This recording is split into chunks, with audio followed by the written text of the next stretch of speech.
Que é amor.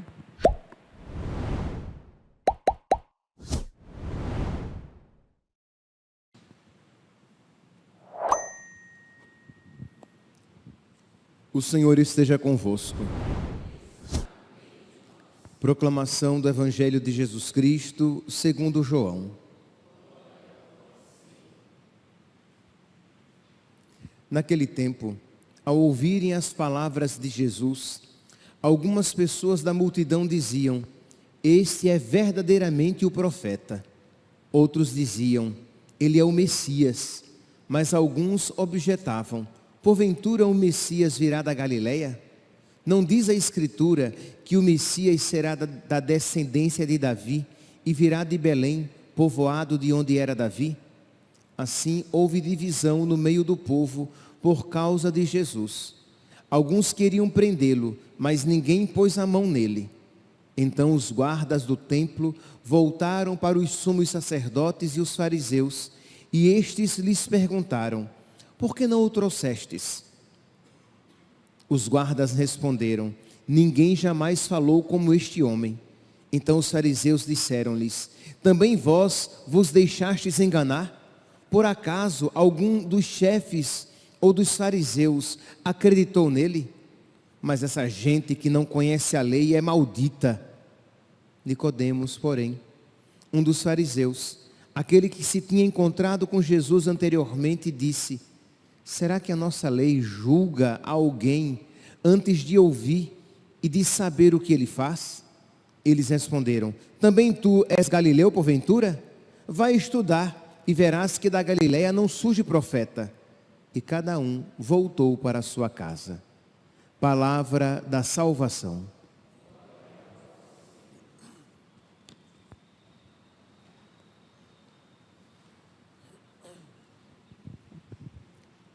Caríssimos irmãos e irmãs, continuamos a ver o crescimento no ódio a Jesus no Evangelho. Os fariseus, os doutores da lei, que vão crescendo cada vez mais nessa rejeição, nessa rivalidade, nesse ódio a Jesus. E na primeira leitura, nós vemos mais uma figura de Cristo. Nós conhecemos na Sagrada Escritura várias figuras de Cristo. José do Egito, que é objeto de inveja dos irmãos, que desejam a sua morte, e que depois, este que fora perseguido, se torna fonte de bênção para os seus irmãos. Nós temos o servo sofredor do profeta Isaías. Nós ouvimos o justo do livro da sabedoria ontem, e hoje nós vemos Jeremias. É uma outra figura de Cristo. Ele que é perseguido, rejeitado, maltratado, que lhe desejam a morte, mas ele que coloca a sua causa nas mãos de Deus. Percebe aqui, meus irmãos, que se nós sofrermos unidos a Cristo, nós nos tornaremos uma figura de Cristo, uma imagem de Cristo, uma profecia de Cristo. Mas se nós tivermos os mesmos sentimentos de Cristo no nosso coração. Pois bem, vamos lá então para a primeira leitura de hoje, retirada do capítulo 11 de Jeremias. Senhor, avisaste-me e eu entendi, fizeste-me saber as intrigas deles. Eu era como um manso cordeiro levado ao sacrifício, e não sabia que tramavam contra mim.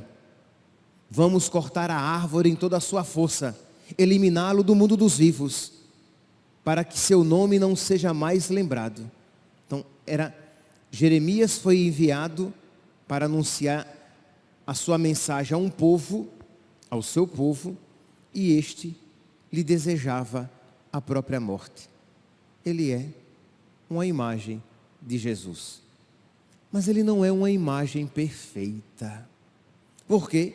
Porque Jeremias, justo, perseguido, traído, que lhe desejam a morte, que coloca a sua causa nas mãos de Deus. Ele diz aqui no finalzinho: pois eu te confiei a minha causa. Em tudo isso, ele é um exemplo para nós. Mas existe um ponto que ele não é um exemplo para nós. Ele diz aqui, diante de toda aquela maldade que lhe desejam, diante de toda aquela maldade que estão tramando contra ele, ele diz: e tu, Senhor dos exércitos, que julgas com justiça e perscrutas os afetos do coração, concede que eu veja a vingança que tomarás contra eles.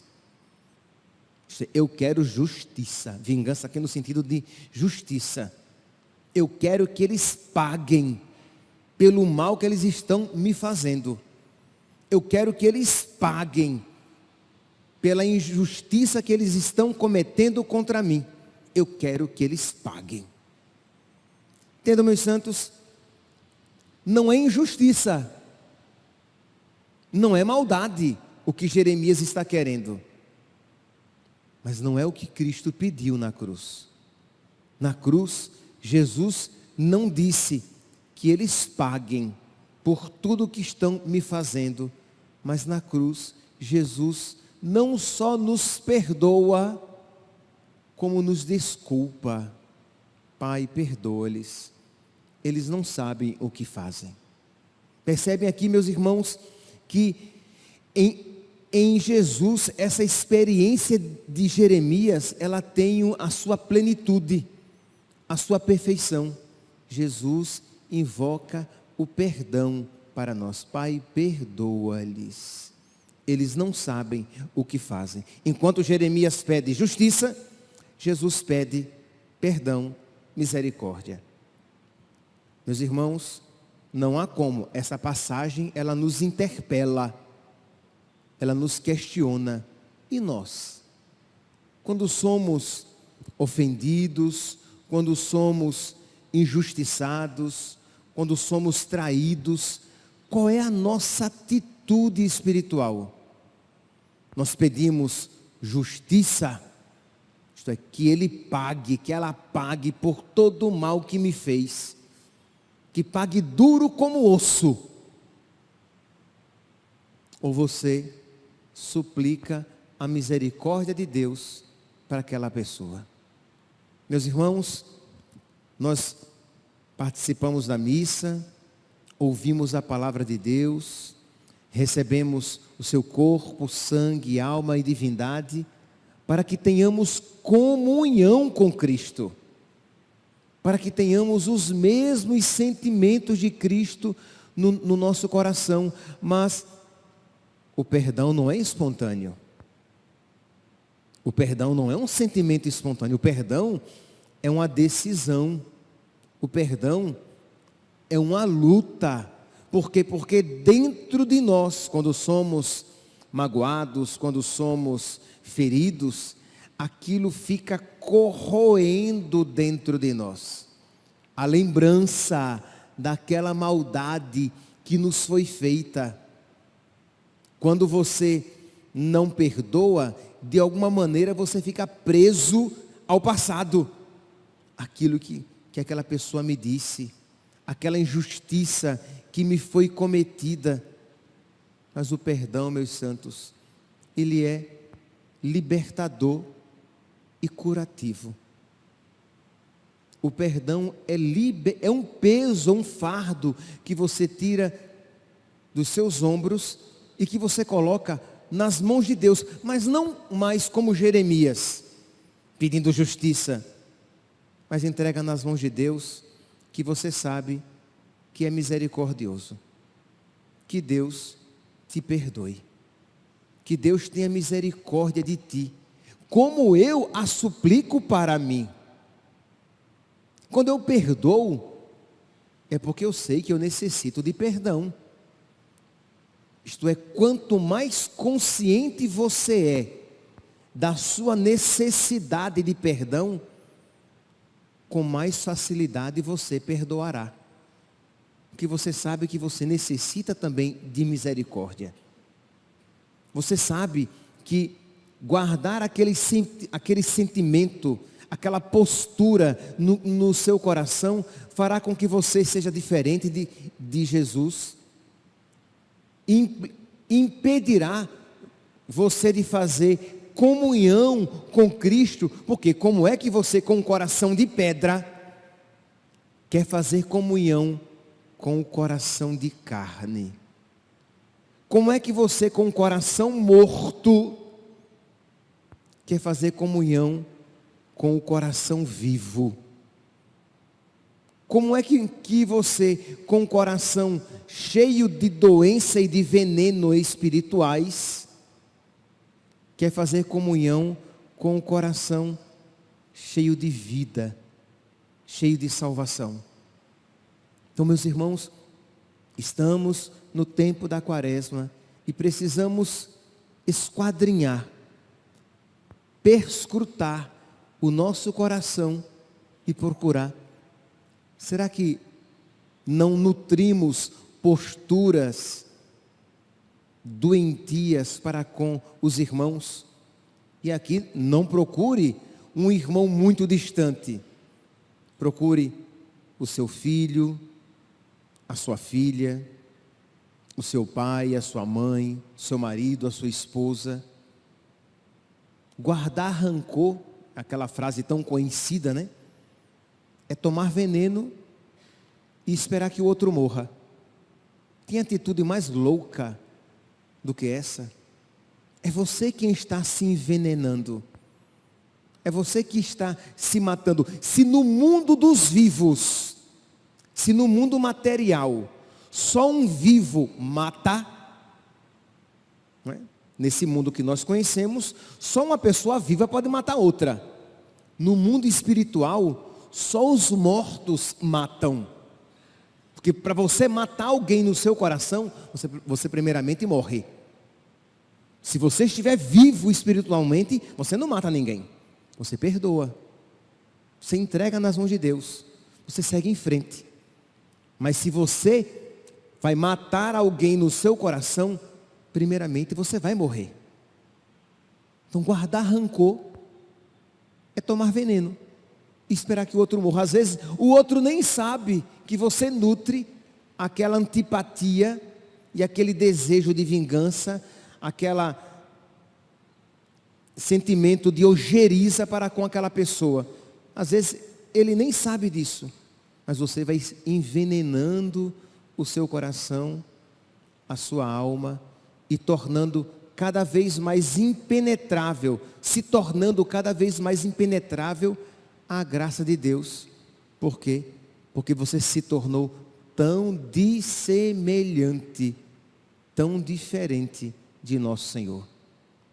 Existe esse costume de na Semana Santa, né? Você procurar pessoas com quem você não se dá e se reconciliar.